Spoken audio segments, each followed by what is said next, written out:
Okay, so without further ado, let's get started. So today, I'm going to mainly focus on the FLWOR expression of JSONiq and specifically how it works. And it was quite confusing to me when I was reviewing it and when I was using it.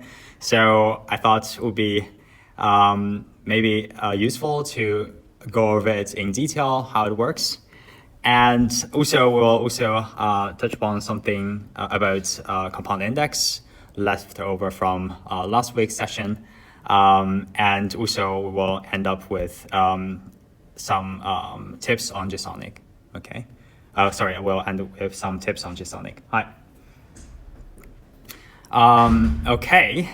So first, I'd like to first talk about the compound indices in MongoDB. I think last week, if you can recall, where it is, yes, here.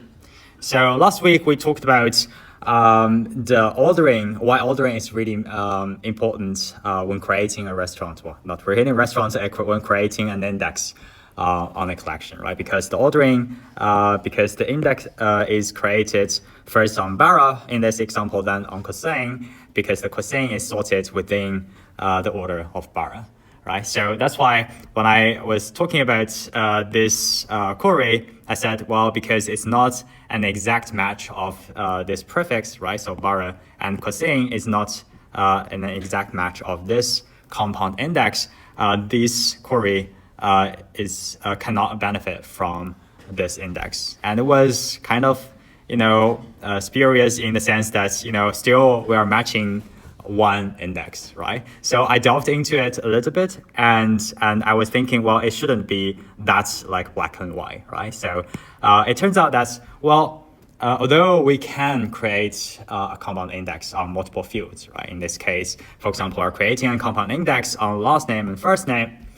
The indices in MongoDB is always flat, right? By flat, I mean it's always 1D, okay? Regardless of how many fields, the number of fields is being created on, okay? Number of fields.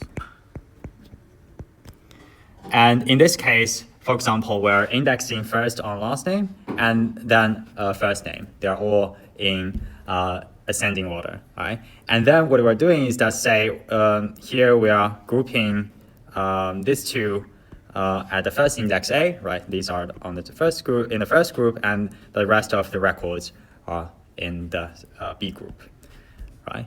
But and this is what we call the B tree here, right? You can think of it as a B tree index, and this is flattened in the sense that this is a whole key. When comparing, say, searching, we are comparing them as a whole, right? First compare the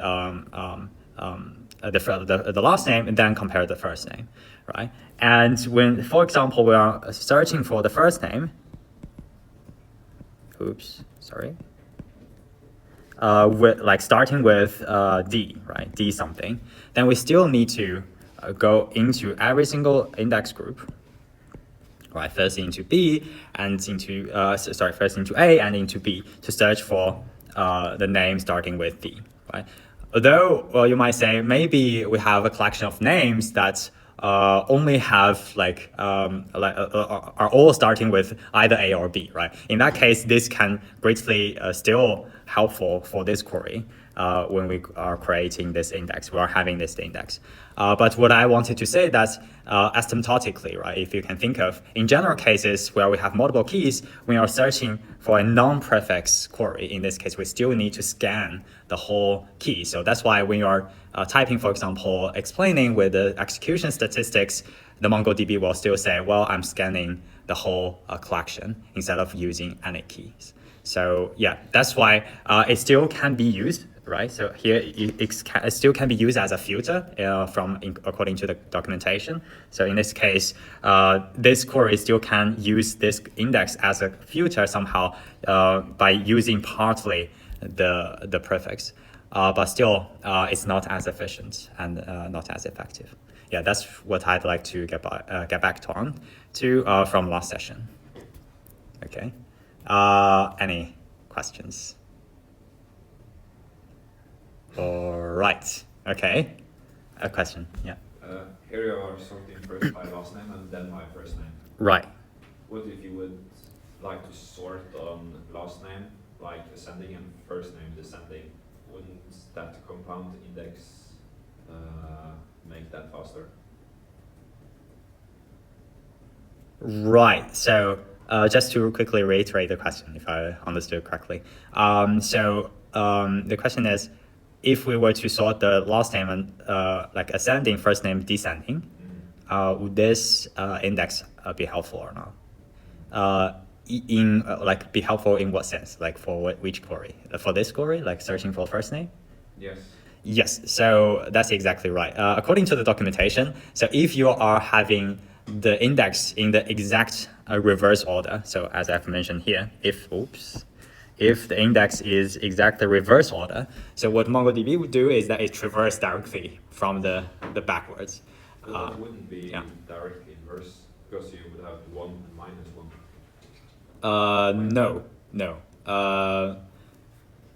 No, but I thought it's a general question. Yeah, but if it's not a match, then yeah, it wouldn't use it at all. Like if it's like the ordering is not the exact inverse, it wouldn't use it because of this. You can think of it as a serialization of the keys. So that's the best explanation I can give, I think. Yeah. Thanks for the question. Okay, question. I think that helped me a bit trying to understand why some of these queries are not optimized, even though we have an index that is sorted somewhat similarly, but not exactly the same. Is that in this case, like we are looking at it as if it was a list, but it is actually implemented as a B-tree, so you need to kind of reason about this stuff as traversing a B-tree, and things that you would easily kind of implement on a list are not as easy on a B-tree, I guess. So like, for example, the sorting in the previous image. Right. Like you will need to, okay, the first key borrow, you can use the index because it's a perfect example of the index. Mm-hmm. For the second one, we need to kind of traverse that kind of subarray on the reverse order. Right. And that, like in a list it's easy, but in a B-tree kind of you might need to do back and forth many times from the in the subtrees. Exactly. Yeah. Thanks a lot for the insights, Filippo. Just to quickly reiterate. So what Filippo was saying is that this is an excellent point. So if we were to sort everything in a flat list, this would have been much easier. The reason why it's either a exact match or the reverse matching is because we are using a B-tree. So if you can recall, so let me add a page. Maybe here. So the B-tree, what you have is that, so you have the root nodes and you have a bunch of other nodes and so on.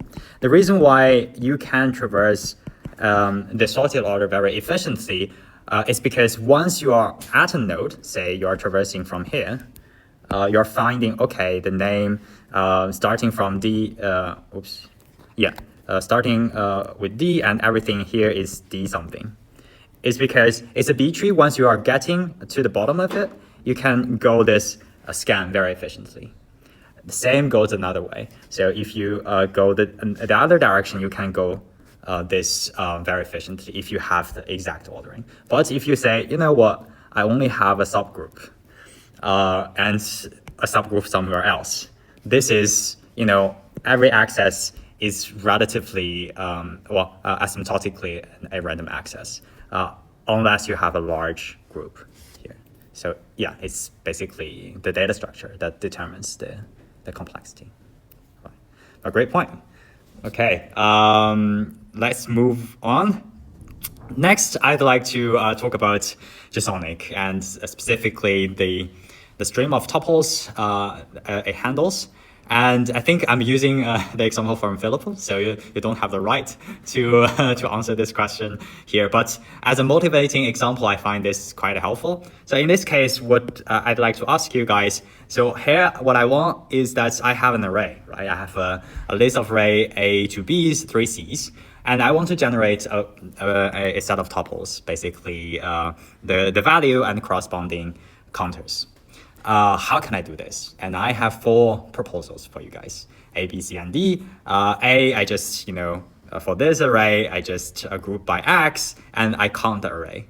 B, instead I going through the distinct values and group by X, the distinct values, and I count the arrays that's being the same as the grouping key, right? Remembering this is the element predicate we talked about previously. And C is that we are directly counting X instead of counting the array. And D, we are doing something like map reduce style. We are just mapping a 1 and hoping that we will be grouped. These will be added on when grouped together, right? What do you guys think? Which one is the right answer? Or which ones are the right answer? I find it quite counterintuitive, but like when I was writing some JSONiq code, Yeah. like it kind of looked like A looks wrong to me. Yeah. But I think it might actually be A. Right. Okay. Because like that's just kind of the pattern I used when I was writing. Like I remember when I was filtering on events and grouping them. Yeah. And I wanted to count how many events match that filter. Yeah. I would then do count event, even though I think. Wait, count event. Sorry, I think it would be C then. It would be C. Okay. So I would do like for event in the GitHub repository. Yeah. I see. Filter those events and Yeah. then return the count of the event. So sorry, I think it's C. Right. I think you are giving away too much. But yeah. Thanks for the insight. I think if you think JSONiq is counterintuitive, that would be right because it was so counterintuitive to me. Like I couldn't get a handle on it. That's why I wanted to talk about it. It's very different from like the traditional SQL like thing with typically dealt with. Yeah. So the right answer. So any other choice? Any other guesses?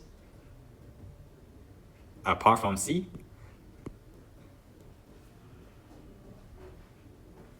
So it's not SQL at all. That's all I can say. It's not, well, it's declarative, but still it's kind of imperative. Don't tell anyone, but still, I think it's, yeah, because like in terms of imperative, you shouldn't worry about the actual implementation. But in order to understand JSONiq, you need to look into how it's implemented, the actual implementation of Spark was doing. So without wasting time, actually the right answer is, the right answers are A, B, not C and D. So it was very frustrating for me, but kind of interesting. So that's why first, without delving into the details first, I'd like to kind of give you some claims that's like from my point of view, how I see these things, how they work, right? So first, the let clause. So what let does is that it creates a new column, typically with a name of that variable. So you should always think of what a query is doing is dealing with a table, a data frame. It's creating a data frame, creating a table. It's operating on the same subject as like a normal SQL queries would do, right?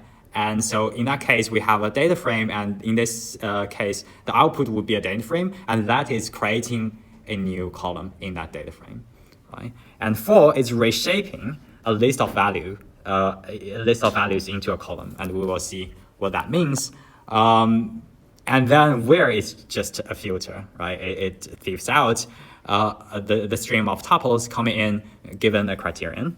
That should be intuitive. Group by is collecting the tuple streams based on the keys into a sequence. Okay, it's not an array, it's a sequence. So it's a flat thing. And return is emitting the stream of tuples produced by previous clauses and one by one in a specific format you specified at the end of your query. Okay, this is basically the select in SQL. If I can spell, yeah. Right.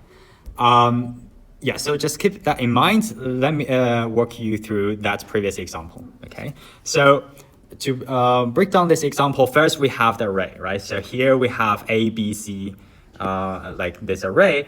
What to keep in mind is that an array is different from a sequence in the sense that, well, it's the whole thing is a single object. Okay, this is a single object. It would have been different if it's a collection of key value pairs. But here, it's a single object, and it's binding to the array name. So what effectively is doing is that it creates a column named array, and what this column is a single cell column containing only this one object. Okay, that's the input, right? And what for does is that it's, well, first, what this is doing. Anyone? What's this? Unpacking the sequence. Exactly. Yeah. Into what? Sorry, it's unpacking the array into a sequence. Exactly. Yeah, that's really precisely what it is. So this is, oops, this is what unpacking. Oh, I can do better than that. Into a sequence. Okay, you can only traverse a sequence, but not an array. Later we'll be looking at that later. So that's a sequence, and then what a for loop will do is that it binds the variable to every single element in that sequence, in that array, and creates a sort of table like this. Okay, it reshapes the list into a column, right? So named X, and it binds to every element in that array. And then the array, because no one is doing anything on it, and this will automatically be replicated to every single column, row. So now we are having A bind to an array, B bind to the same array as well, and so on. So this is the tuple stream we are handling now. Did you say that A binds to an array? Mm-hmm. Sorry, come again? Did you say that A binds to an array? Well, A is the, no, sorry, yeah, that's inaccurate. It should be A is on the same column, yeah. Isn't it like that A Mm-hmm. and the array is like one tuple? That's a one tuple, yeah, that's a one tuple, yeah. That's more accurate, yeah. Thanks. Yeah, so that's the second step. And the third step is grouping. So we're grouping by X, right? What grouping would do is that, well, it groups, say, given the key A, it finds, well, we have one key, right? So it's, it collects the key here, right? For B, we have two Bs, right?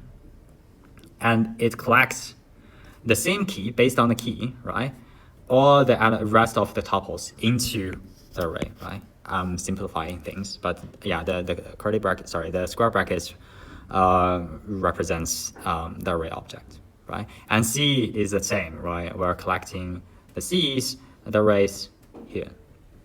So what essentially it's doing is that it's grouping and creating a new data frame where you can see the kind of the name of those columns are renamed, so-called, right? It's super confusing, but yeah, you can add a prime. So this is X prime, array prime, something like that.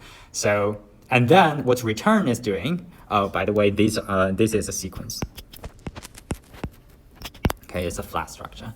And what return is doing is that, well, we are given a key, right? We're specifying the key. Well, you are not obligated to specify the key, but if you do, and you can do the aggregation on this column, right? So here is doing the aggregation. Oops.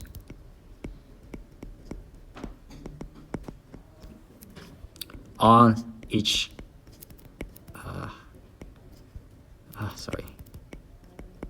Tuple.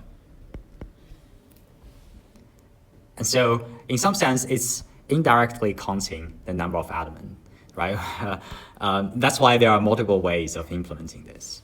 In terms of distinct values, you are basically collecting, instead of multiple values, you are collecting for each key only a single array, and you are counting the number of elements within that array that are same as the grouping key. So is this SQL? No, not at all.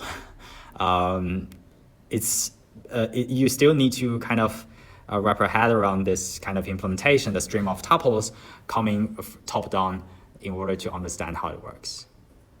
Right? Yeah, so any questions on this example? we'll be looking at more examples later, but yeah, I think this was kind of an interesting one for me. All right.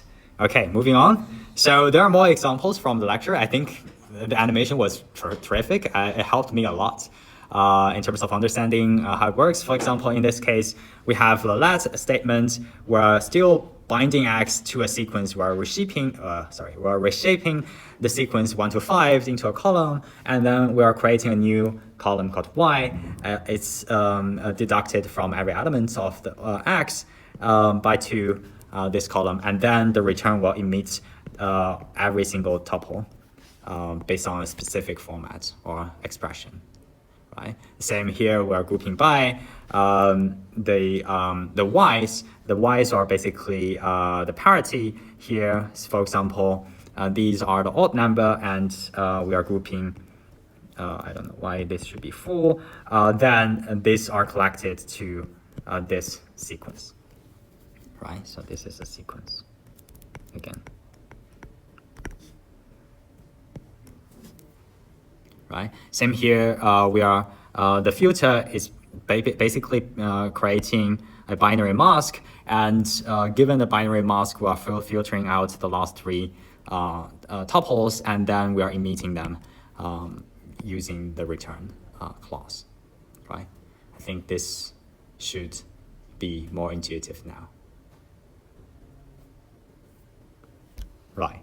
So next, because we have, well, the reason why we have this weird thing is because of the implementation, right? You can think of, well, if you wanted to implement, for example, this kind of query language on top of Spark, which is how JSONiq implemented on top of Rumble on top of Spark, is that we need to handle this tuple one by one, right? Because to save memory, we can have millions of these tuples. We can't just do this eager evaluation and do them all together, but we need to like do this in a stream fashion, right? In this case, for every tuple coming in, we just emit them immediately, if we can, without a group by, right?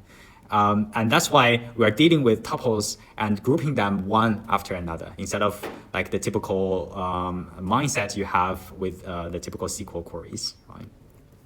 And you can also think of, for example, with millions of tuples, we can create an RDD and we can shard, as we've talked about in last sessions, how we can partition them based on range or hashes to different machines, and then we can execute them on multiple machines to maximize the throughput.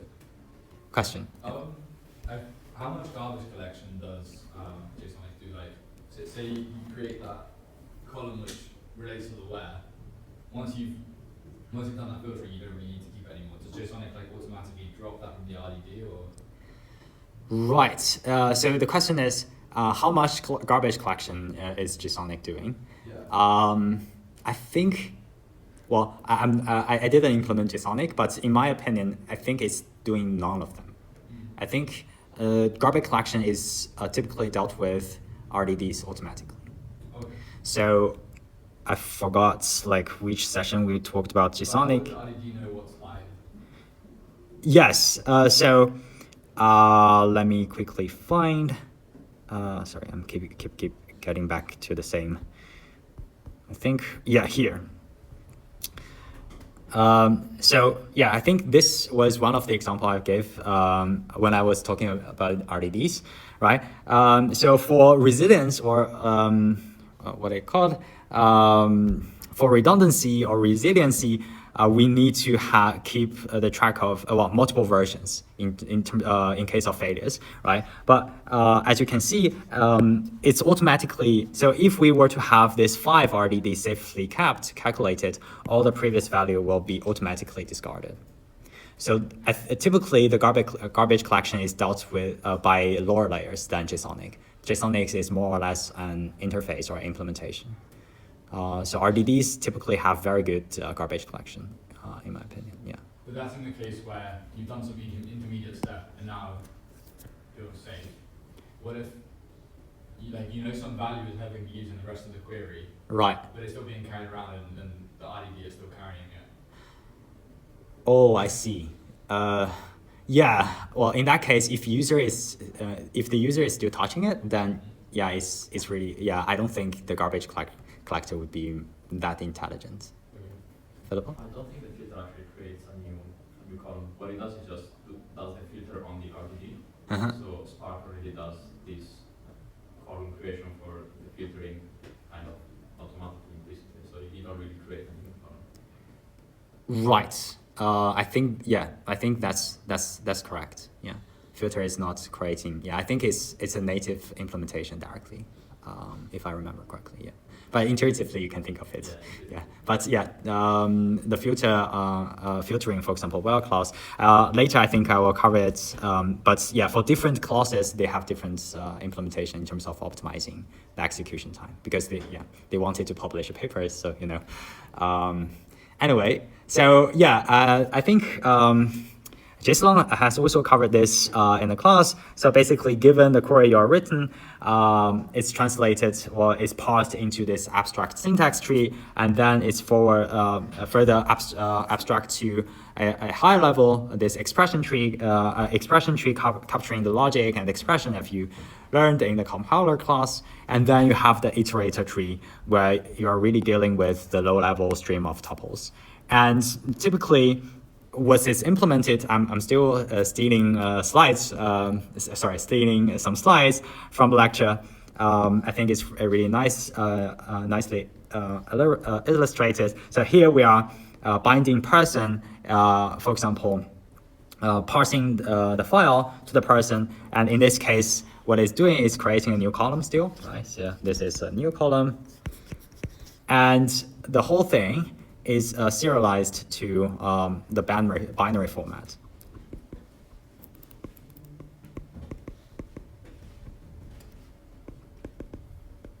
Oops.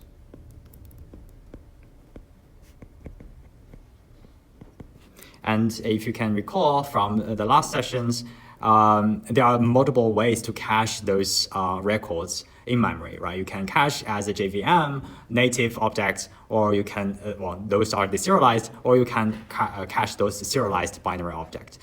In this case, you need to pay a cost whenever you are parsing a field. You need to first deserialize it and then use the record. And then the next step, what we are doing here. So one thing I'd like to mention is the to-for clauses.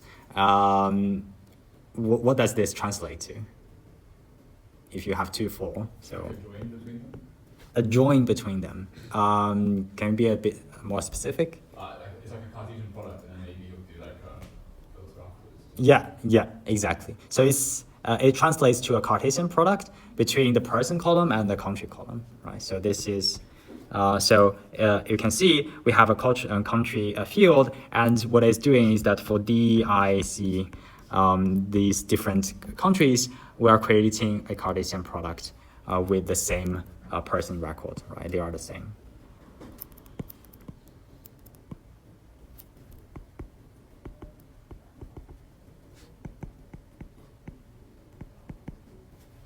I think in the lecture you also have seen something different where you use a let clause.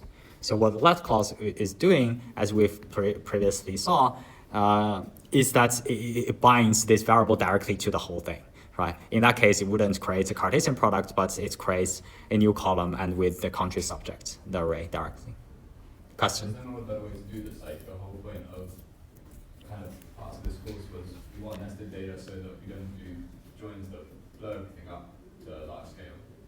And now what we've done here kind of blows it up a bit. Right, you mean like the implementation doesn't seem to be very efficient, or? It's kind of like we're denormalizing it. Exactly, yeah. So we're normalizing it, yeah. I think like the whole point of NoSQL, like I totally get the point. Like the whole point of NoSQL is not having SQL at all. It's not having normalization at all. Like normalization is a must when you are dealing with like when you want to have proper analytics on the data. So what NoSQL is doing is allowing you to collect data at a much faster speed and and update it at a much faster speed. So what previously doing is we are having so-called the like data lake house, not data house, warehouse, sorry. There are too many names. So what a data warehouse was doing, like I think a lot of companies were still doing it, is that it creates a schema for data, customer data first, and then injects the data periodically to whatever database you are having. And this is very prohibitively expensive in the sense that you need to make sure that when the data is injected, it's well formatted, given the schema. And in order to do that, you have, like, the write is very expensive. That's why we have things like document stores like MongoDB. The write is much cheaper, is because it's not imposing the schema constraints and it's not having any kind of locking. The atomic level is only on the record levels, stuff like that. But still, and doing this kind of NoSQL allowing you to like injecting data at a much faster speed and much messier. But later, when you're dealing with it, when you're loading it and analyzing it, still needs a kind of schema to efficiently query and analyze it. So having no joins would be unwise, I have to say. Still we still need to have some normalization. Yeah. But good question. Right. So next we have the filtering, right? Filter, I think here, as FLWOR has nicely mentioned, it's directly implemented as a user-defined function. We are directly filtering, doing the filtering on the data frames we previously had. And in this case, we are not necessarily creating a new column. And finally, what is this? Finally, the let is doing, again, is creating a new column here, right? Based on, let me see, yeah, the first names. It's creating a new column, and then we emit this name, right? We emit based on every single tuple, which field you can specify to emit, right? In this case, we're emitting the last name. So this is emitting, one by one.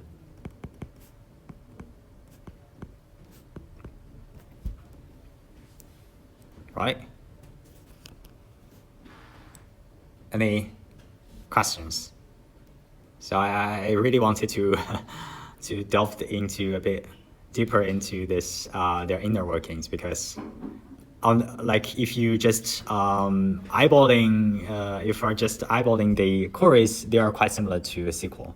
But if you are thinking in the SQL way, then you will find you'll have a very hard time dealing with JSONiq in later practice.